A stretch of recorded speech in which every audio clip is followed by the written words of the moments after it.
6 years ago, as a member of Fox, you prevented a full-scale nuclear war.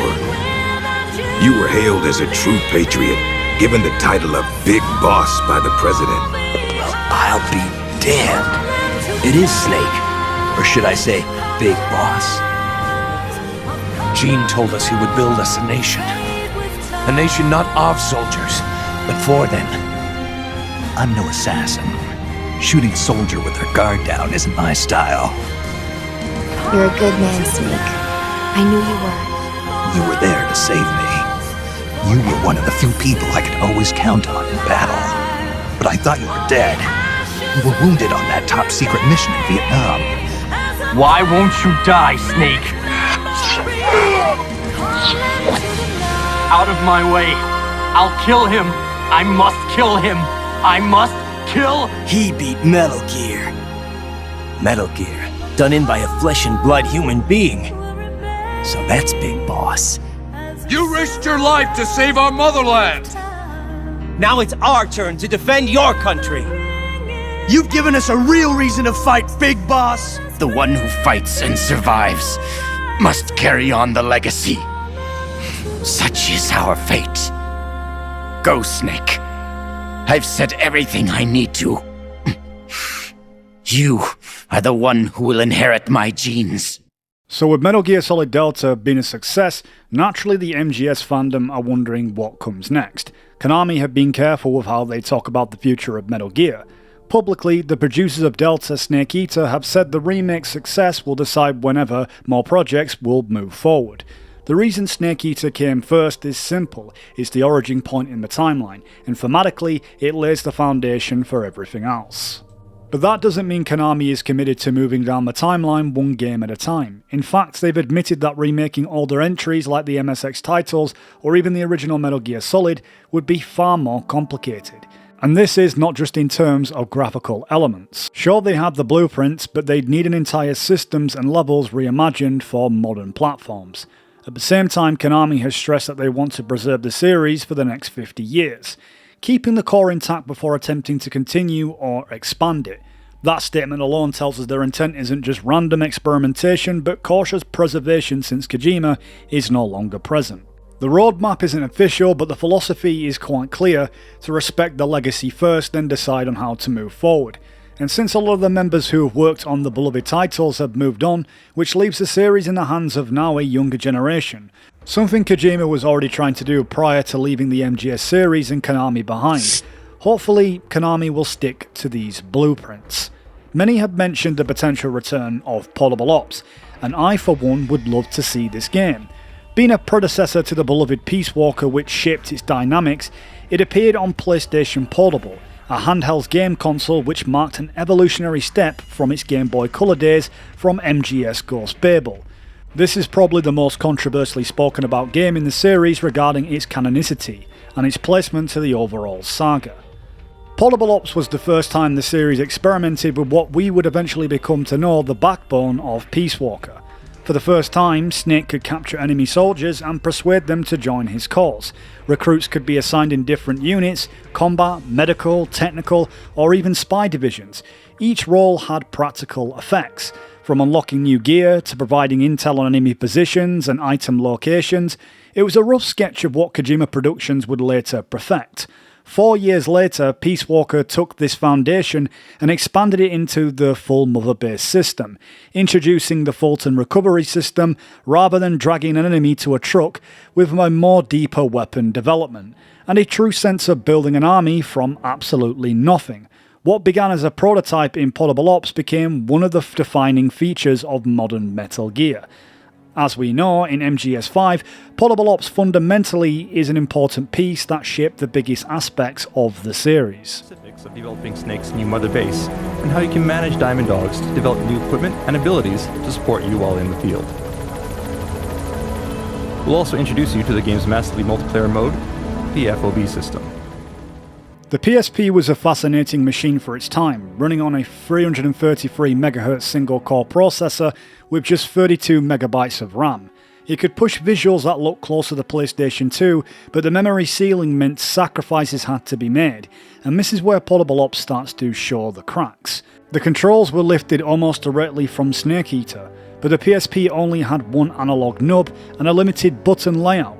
It was just a scaled down engine trying to recreate the console experience on handheld hardware, and it never quite had the fluidity of the PS2's originals.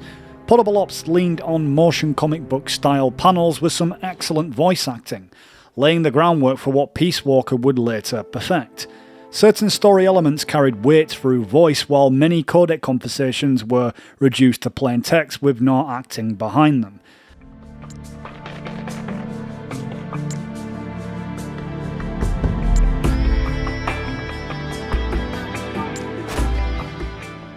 So even within those limits, the question is if Konami will consider how they could possibly reintroduce it back into a modern platform, playable in a format that is widely acceptable for a remake in both cutscenes and in controls. With that aside, this is something that the divided community are not really concerned about. As I mentioned in the latter, it is the canonicity of Portable Ops' story and how it retcons the Metal Gear games on the MSX. Originally before Portable Ops, as explained in the official Metal Gear Solid Handbook, Frank Yeager was born in the 1970s, which was around the same time the events of the San Hieronymo incident took place, which would have made Frank a baby. So ultimately his birthday was changed to around the 1950s, making him a younger teenager around Portable Ops, which in turn retcons or rather contradicts the Metal Gear games.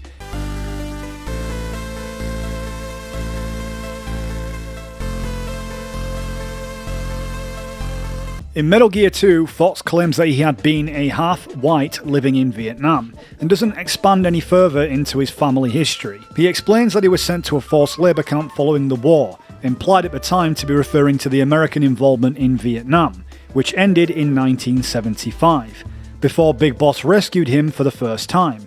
But this in turn also retcons MGS5, since we know Big Boss fell into a coma around that time and didn't awake till 1984, at least a few days before Venom, as the official story tells us or makes us believe. How's he doing? Well, he stabilized, but it took too long. He's in a coma.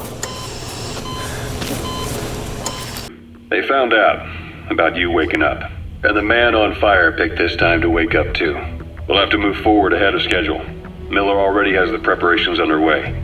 We'll have to wake up your neighbor, too. So he's not. He seems awake now. No. Well, he's not actively conscious yet, at least.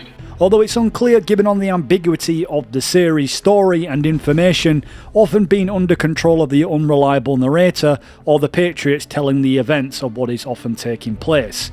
If we take into account the Metal Gear Solid themes of misinformation and ready-made truths, it can be plausible. The untested truths, spun by different interests, continue to churn and accumulate in the sandbox of political correctness and value systems. Everyone withdraws into their own small gated community, afraid of a larger forum. They stay inside their little ponds, leaking whatever truth suits them into the growing cesspool of society at large. The different cardinal truths neither clash nor mesh. No one is invalidated, but nobody is right. Not even natural selection can take place here. The world is being engulfed in truth.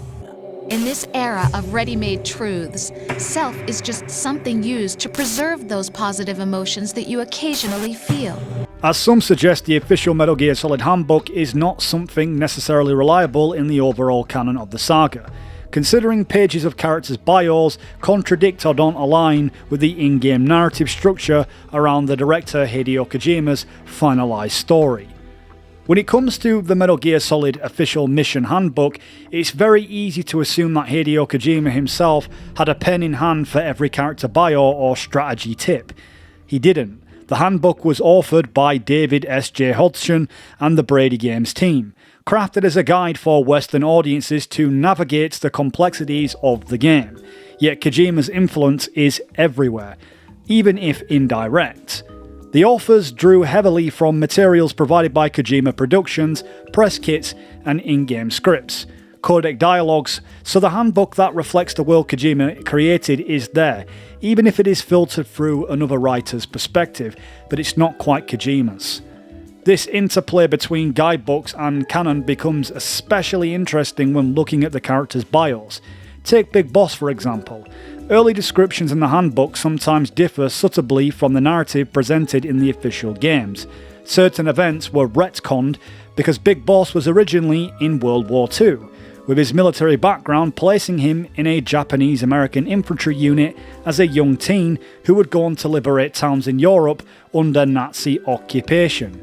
It's said then, after the war, he returned to the US, but suffered prejudice for being an ethnic minority, which in turn he turned his attention to fight for himself and his own ideals, later acting as a mercenary for the French.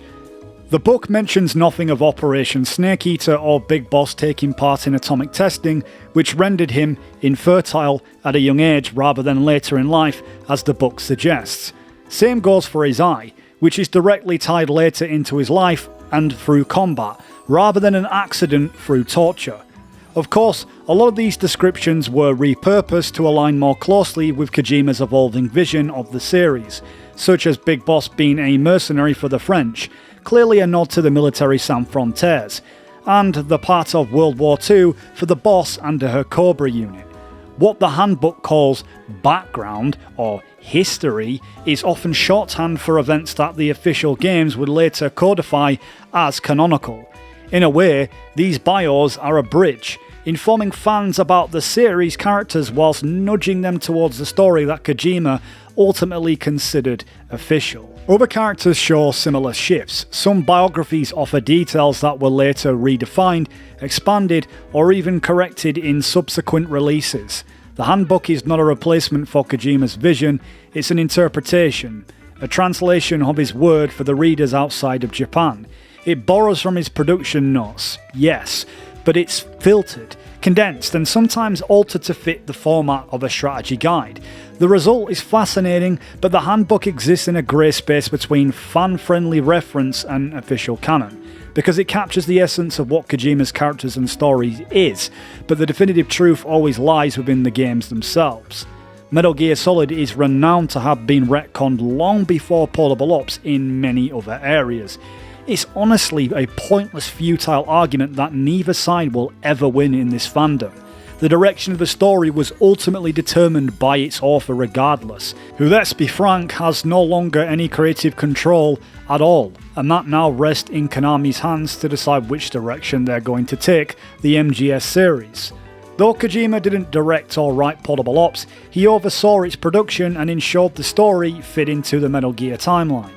The game was led by Masahiro Yamamoto, with a script novelist by Gakuto Maikumo, but much of the team came from previous and future Metal Gear projects. Marketing emphasised it as a true action-based chapter, distinct from earlier Portable spin-offs, and the events of Portable Ops was later incorporated into the MGS4 database, with Kojima even delaying finalising MGS4's story until Portable Ops was officially completed. While Kojima distinguishes his personally written mainline games from those he only supervised, Konami and then later official timelines continues to include Portable Ops as part of Big Boss's story, tying it into the series' canon.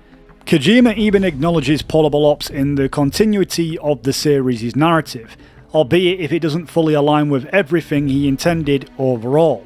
Is Metal Gear Solid Portable Ops considered canon or not? Yeah, difficult question. For Portable Ops, I was a producer, so of course I saw the planning, so I went through all the game, but I didn't write the story myself, so some of the details are a bit off.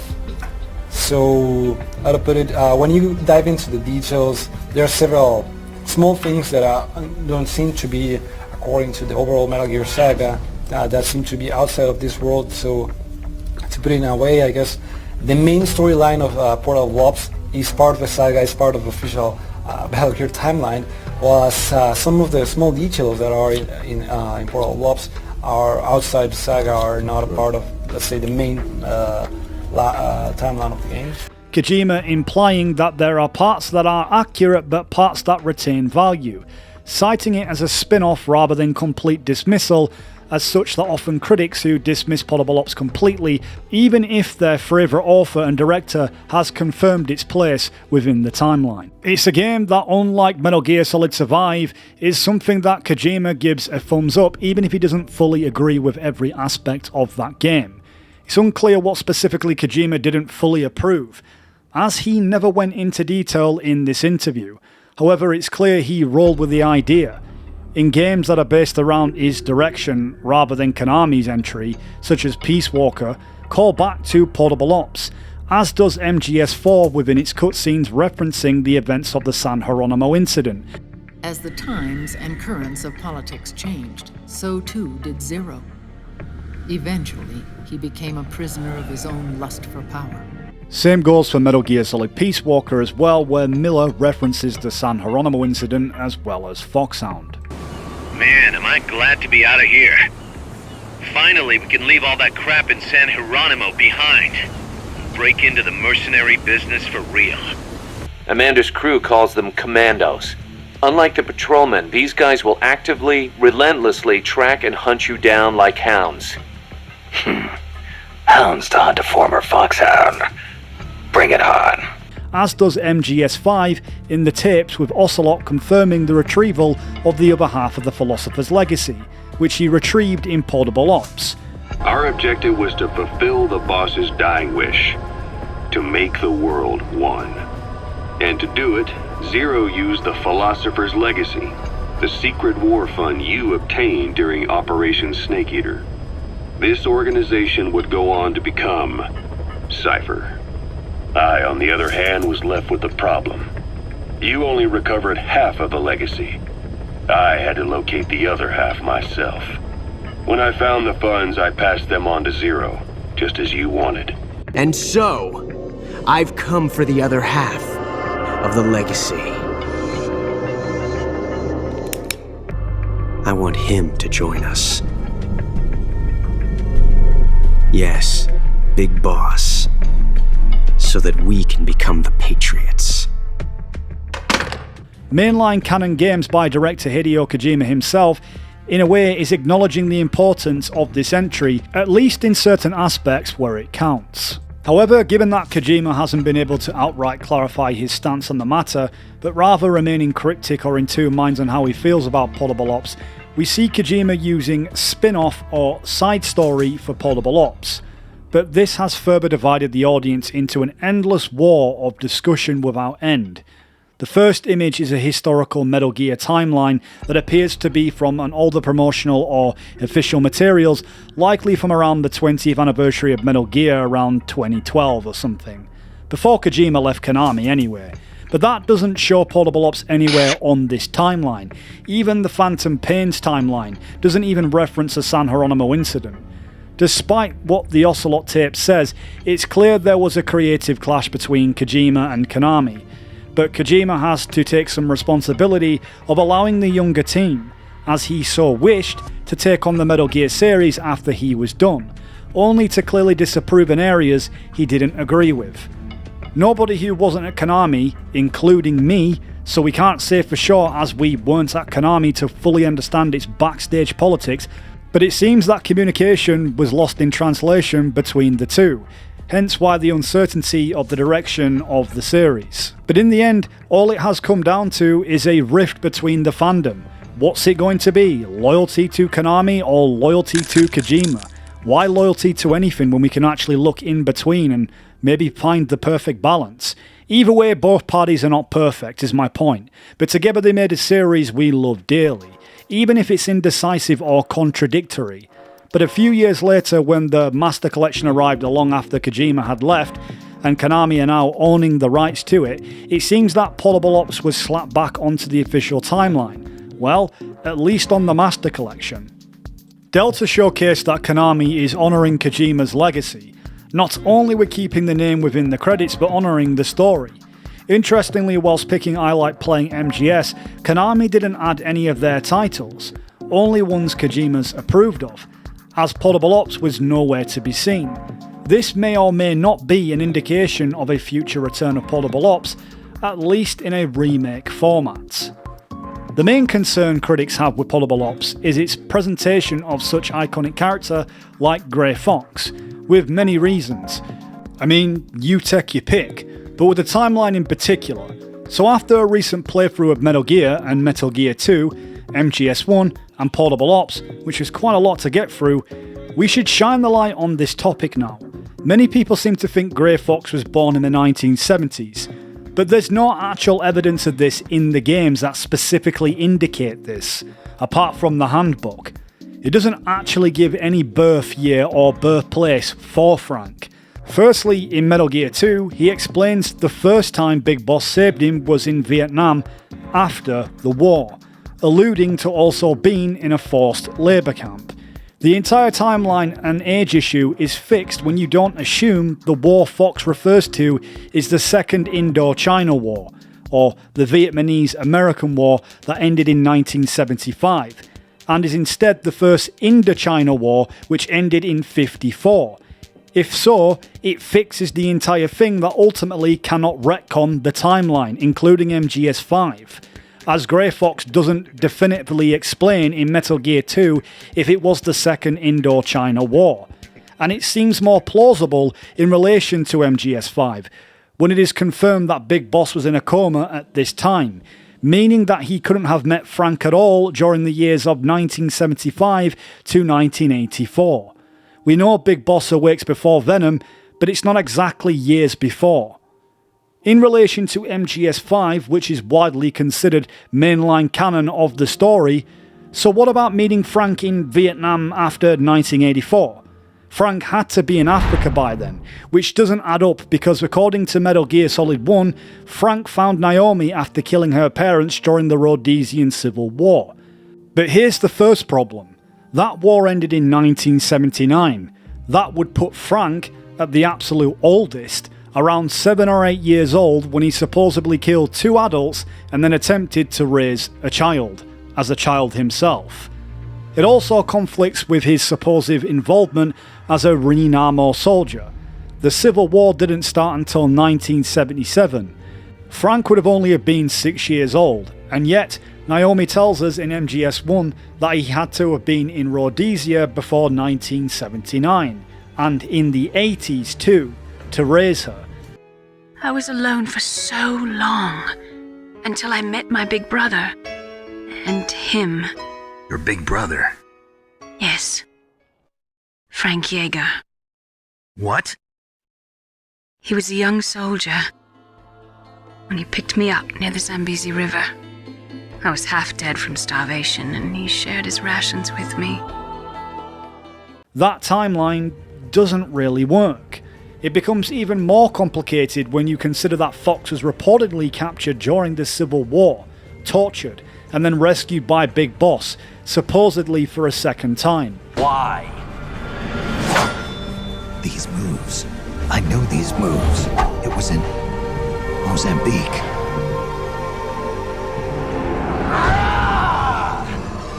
Now, Big Boss, even then, you were the one who stopped me. I was raised by adults to be a tool of war, but you defeated me, watched over me. I'm sorry. I thought you'd have been safe at the rehab facility. I had no idea they'd subject you to this. It had to be the philosophers. It's okay, Big Boss. You're always there to save me.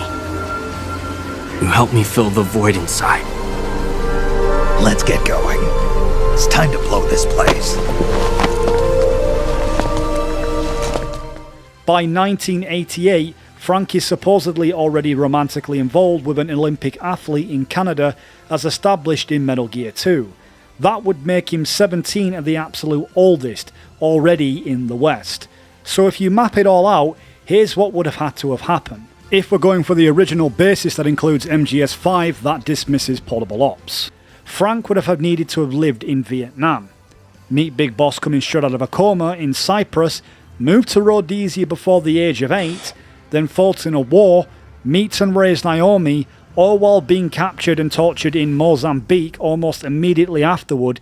Then Big Boss would need to fly to Mozambique after 1984 to 1985 at the earliest to rescue him. find Naomi, and then get them both to the West in under 2 years. That sounds like a lot of hard work. No.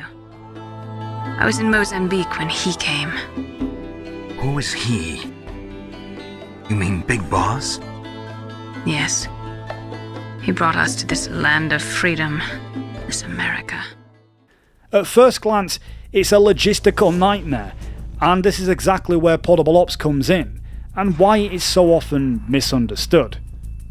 Many say Portable Ops completely retcons Grey Fox's story because he's at the youngest and older teenager in that game. That seems to contradict his original story in Metal Gear 2, where he meets Big Boss for the first time in Vietnam after the war. But the truth is, it doesn't. Fox's own words in Metal Gear 2 are specific. I was half white living in Vietnam. It was after the war. Most people tend to assume this means the Vietnam War we all know, the American-Vietnamese conflict in the 60s and 70s, but that wasn't the only war in Vietnam that involved Westerners. The Vietnamese War of Independence, the first Indo-Chinese War, was fought between the French and the Vietnamese from 1946 to 1954, with the Americans providing support in the later years. This is the war that Yeager, in retrospect, was almost certainly referring to. The small adjustment changes everything. It puts Yeager's birth in the 50s rather than the 1970s, and suddenly the timeline of his life becomes far more plausible. So consider this. Operation Snake Eater concluded by 1964 at the latest, right? A post-war meeting in Vietnam now fits, and his experiences living there included forced labour camps. A reality as early as 1957 make far more sense. By the youngest estimates, he would have been an adolescent or young teenager by the time he fought in Mozambique during the War of Independence from 1964 to 1974. And that's when Big Boss would have supposedly met him for a second time, fighting as a Frelimo soldier, and also would not coincide with his coma a year later. He would be a late teen or a young adult during the events of Portable Ops in 1970, a young adult again while fighting with Hieronymo, and a fully fledged adult once he reaches the West. The timeline aligns beautifully. It also explains why he holds such reverence for Big Boss, and where his sword skills in MGS1 come from. His history mirrors one of the series' central themes, the shifting nature of friendship and enmity over time. Hieronymo itself broke away from Frelimo, turning former allies into adversaries. Suddenly, the idea of Frank raising Naomi whilst fighting across continent feels far more plausible. Then he and my brother went back to Africa to continue the war. And that's when it happened.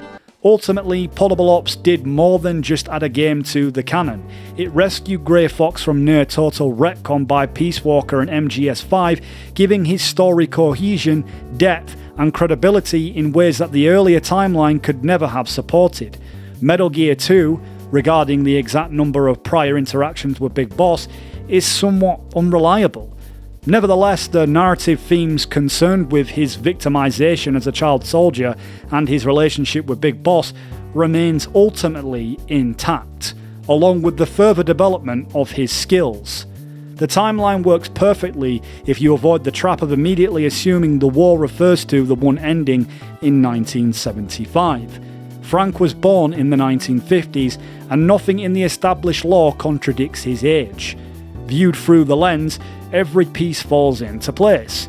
There's no reason why he can't be Solid Snake's comrade, who Snake looks up to Grey Fox, or Naomi's older brother figure, and still plausibly have the history the games outline, all without stretching believability from its original concepts or perceived interpretations.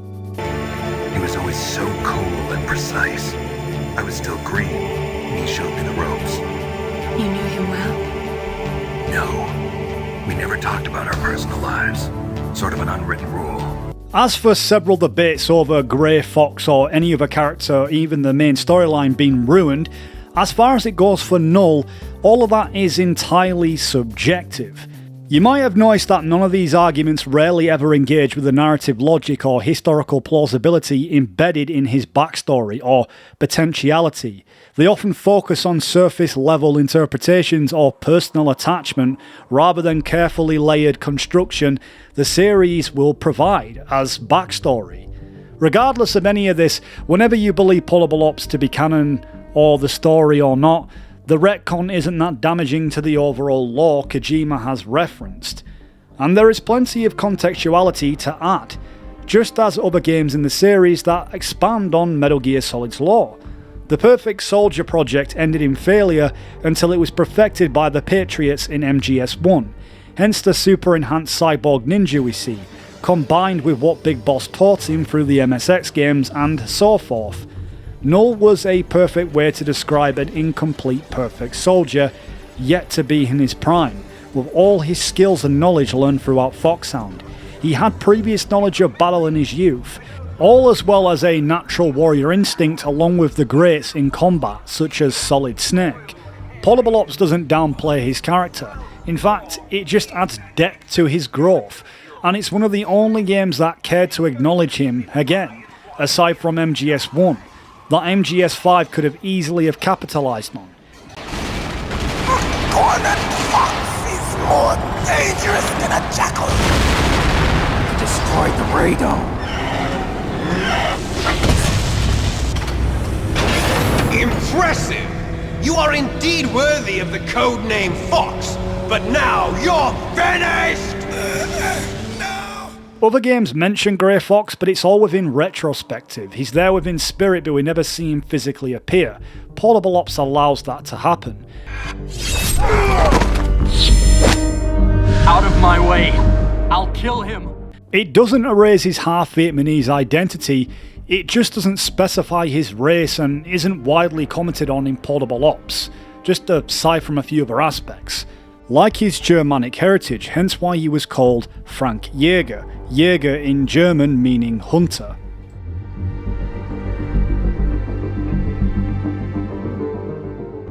It's a neat callback because Portable Ops acknowledges its predecessors in Metal Gear 2, or at least rather its successor, since Metal Gear 2 comes way ahead in the timeline after the San Hieronymo incident. He spoke a little German, so his enemies called him Frank Jäger.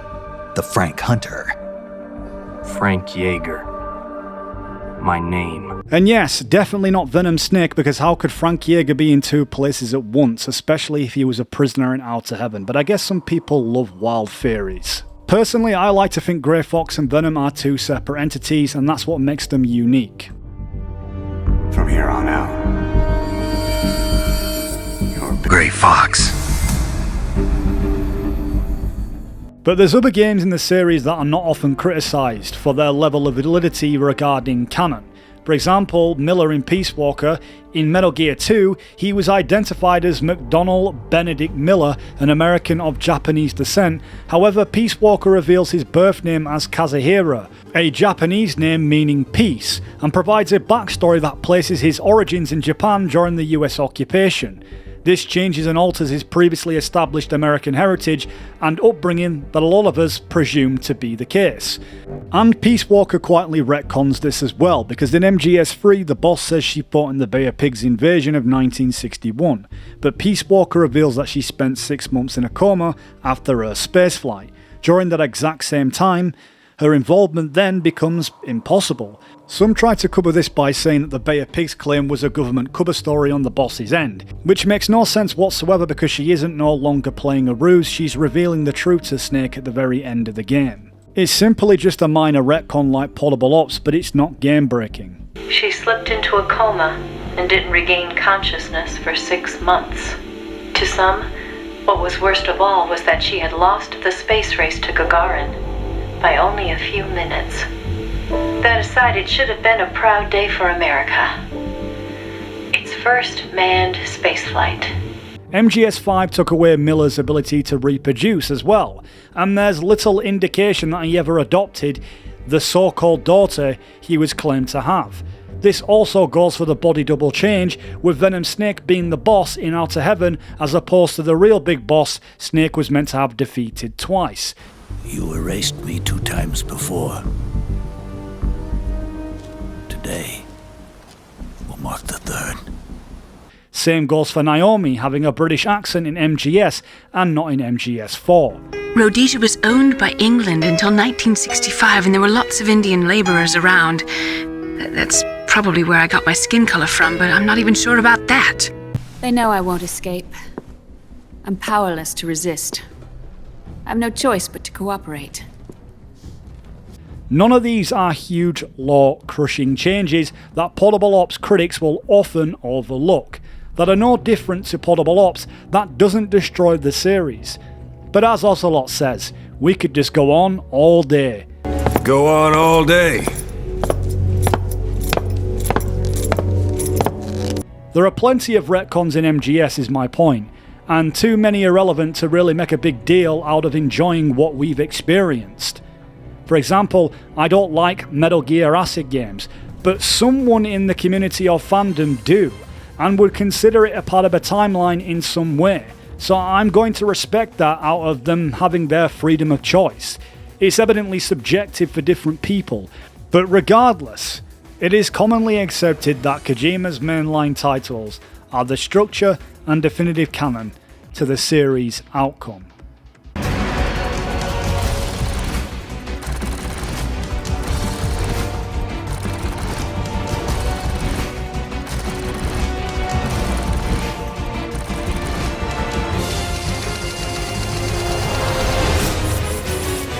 I, amongst many, personally would like to see Portable Ops make a return, to relive its storytelling in fully fleshed out cutscenes and codec calls. Some voice actors may have to return for the overall cast of the game, but for the most part the audio is really well done enough to be acceptable. Not without me, boss. Hurry. Quit your whining. The bullets went straight through. Now get up. Don't just stand there. Stop them. Okay, step on it. Unlike the original Metal Gear Solid 1 on PlayStation 1 is a grey area in regards to using, Twin Snakes' dialogue because of how choppy MGS1 is, which will most likely probably be considered. At least in areas where the PS1 version sounds a little rusty. Only in certain areas, but other than that it still sounds great. Been waiting for you, Solid Snake. Now we'll see if the man can live up to the legend. For the most part, the overall story of Portable Ops was great. The story shifts to 1970, just 6 years after Operation Snake Eater. Big Boss has left Fox, but he's dragged back into the conflict, where the unit goes rogue under the leadership of Gene. A nation that will house the mightiest, most capable military ever seen by man. Warriors in their prime. We will end an era that sees soldiers discarded like tools, and strike war from the menu of global politics. So that's Gene. That voice. And the premonition. Is that ESP? A next-generation soldier, engineered by the philosophers. The Fox unit seizes control of a base in South America during what becomes known as the San Hieronymo incident. Their goal is nothing less than the foundation of a military nation what Gene calls his Army's Heaven. I call it Army's Heaven. Army's Heaven. I will not allow the world to be a playground for abstract national interest and petty political gambits. I will use superior force of arms to achieve superior force of will. Thus, I will make the world whole again. At the heart of the conflict is the fractured philosopher's legacy, the vast fortune that once controlled the Cold War and has gone through many hands. Ocelot and Zero maneuver in the shadows, engineering the crisis so the remnants of Fox can be wiped out, while also securing the missing half of the legacy. This positions Zero for the power he'll later consolidate as Cypher. Yes, we should have known Gene was serious about launching those nukes. Seems our insurance policy came in handy after all. He did quite well. And now I've got the legacy. Is that all part of your script too? Using him and the Fox unit like that.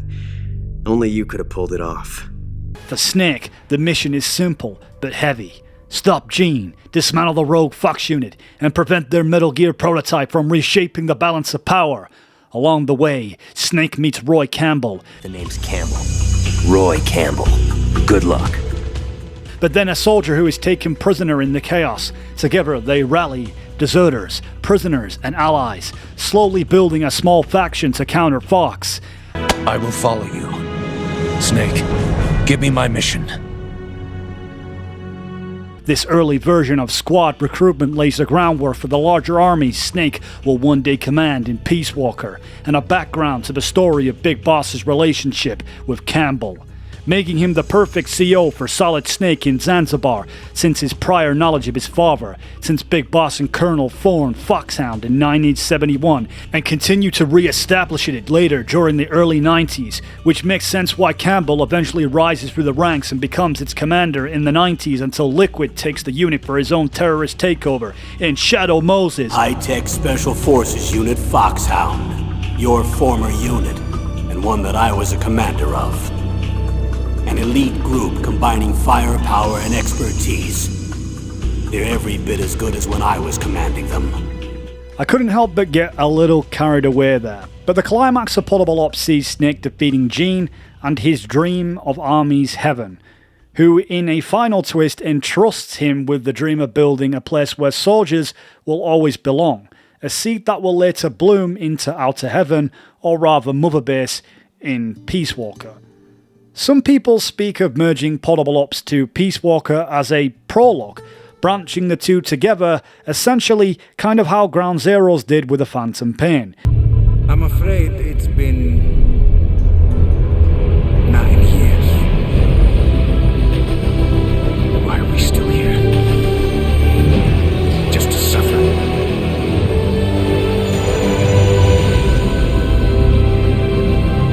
The body I've lost. Comrades I've lost won't stop hurting.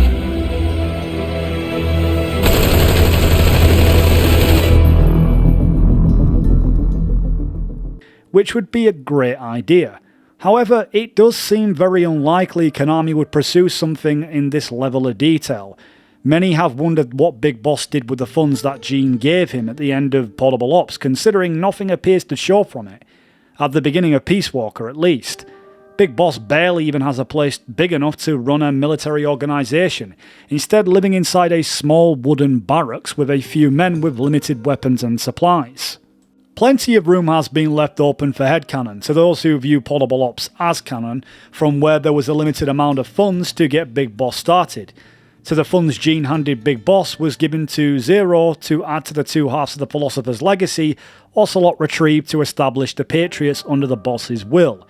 It's more than unlikely Konami will change or add anything new into something already cemented into the story, although it would be great if they could include a connection between the two. This could also include additional dialogue for Miller, and they could reprise the voice actors to mention that Cypher's funding went into MSFs was used by Gene's funds of Army's Heaven. Alas, Peace Walker is mostly the popular choice between the two in terms of what the majority of the audience clearly prefer. But with that being said, Portable Ops deserves the same treatment that Peace Walker will most likely receive in the near future. Portable Ops delivered a great cinematic experience and presentation for its limited hardware, with an amalgamation of eccentric characters with interesting motives, and after MGS3 in 1964, the CIA kept Fox active as an elite covert unit under Zero by 1970. However, Zero was removed from the command, arrested on false charges, and Fox fell into chaos. It builds onto the story really nicely. And it's this vacuum is where Gene and his loyalties seize controls, splitting the unit from the US and the CIA's control, and it's from there that Portable Ops delivers an interesting story on each character. Like Gene becomes a product of the Successor Project, designed as the perfect commander, and it's basically a secret US program after World War II aimed at creating a soldier who could replace the legendary boss.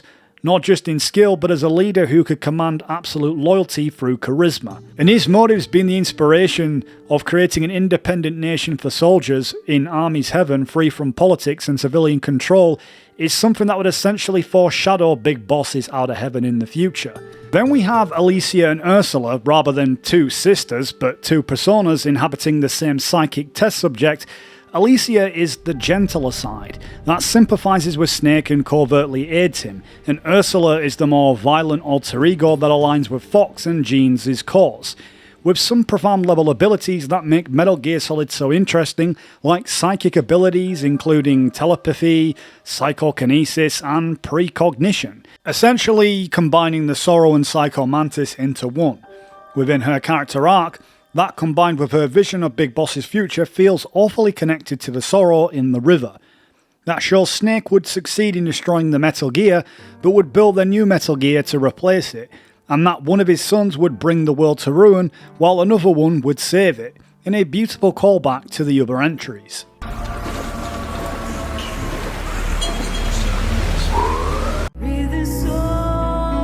The futures we saw were one and the same. Snake, you will destroy Metal Gear, and you will create a new Metal Gear in its place. Your children, les enfants terribles. Snake, your son will bring the world to ruin. Your son will save the world. And then we come to Cunningham, who is Fox's interrogation specialist whose allegiance is to the Pentagon, not Gene. His motives was to use the chaos to secure the Philosopher's legacy for the US military. He manipulates Snake in his attempts to locate and retrieve the funds, but then reveals his own personal vendetta against the CIA, with an objective to force Gene to deploy the intercontinental ballistic Metal Gear and launch a nuclear strike on the Soviet Union, and thus tarnish the CIA's reputation as an efficient organisation, after they placed him on a desk job once he lost his leg, as well as discovering the true nature behind the boss's death that sent him AWOL. Go to the heliport, Snake. I'm not letting you through. Go back.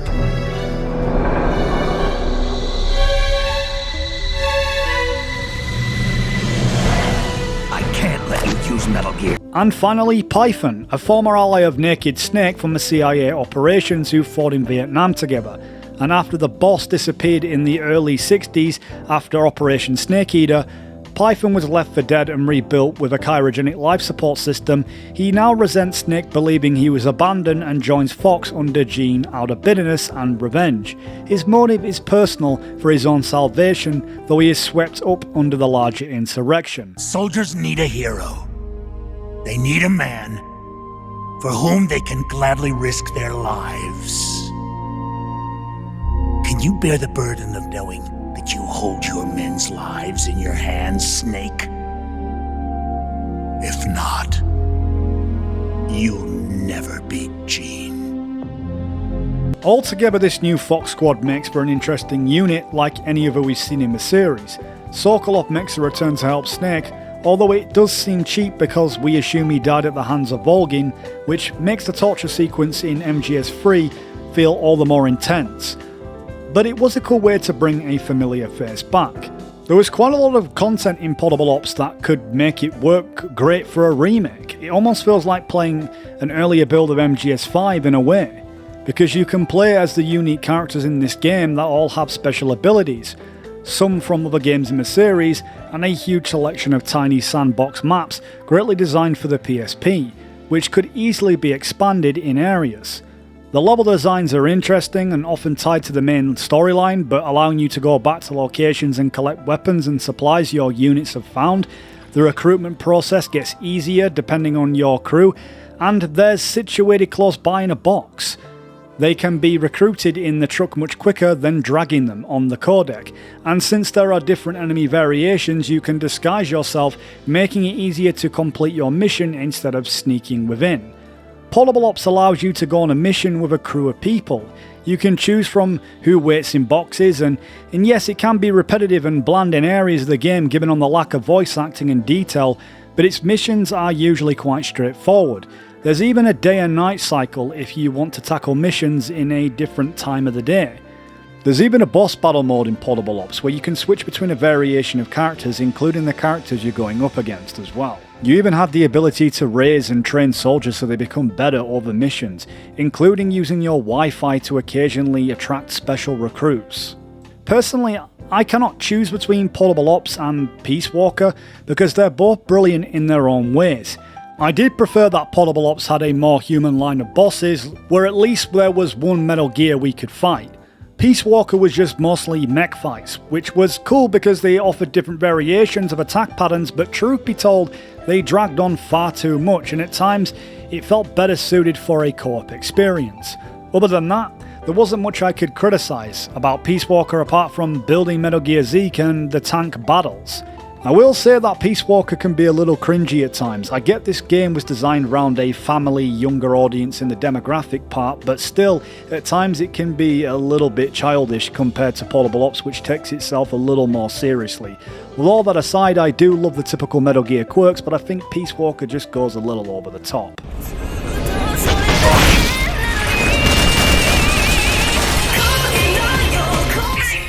Seriously? K-pop music whilst I'm trying to take out a Metal Gear?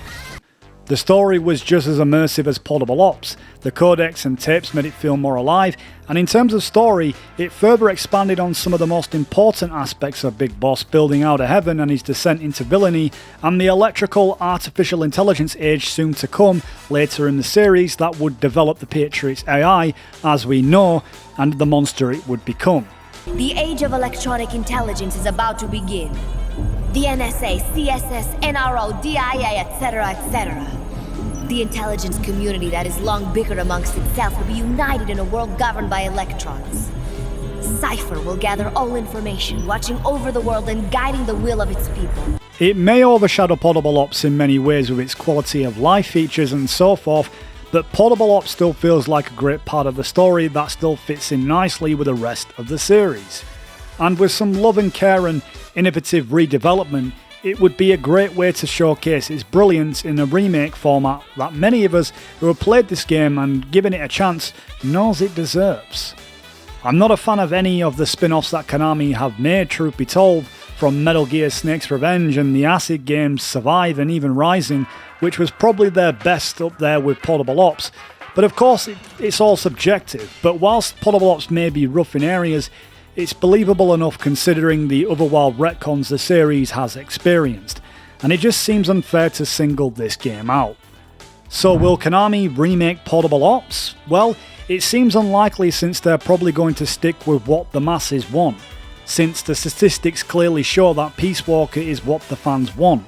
But however, when Master Collection 2 arrives, most certainly with MGS4, it's more than likely that Portable Ops could be thrown in there, with a control scheme suiting controllers. Well, you let me know your thoughts in the comments down below, and I'd love to hear them. What would you love to see happen next for the Metal Gear Solid series? Don't forget to like, and if you're new, consider subscribing, turn on the notification bells, and stay updated for more MGS content. Anyway, until we meet again. Just out of curiosity, how exactly did you manage to get a girl like this? Don't you think she's a little young? I mean, another 5 years and she'll be a real knockout of a woman, but... What about you? Jack disappeared and you just moved in on Rose? I was consoling her over her loss, and one thing just led to another. She's young enough to be your daughter. Yeah, lucky me, huh?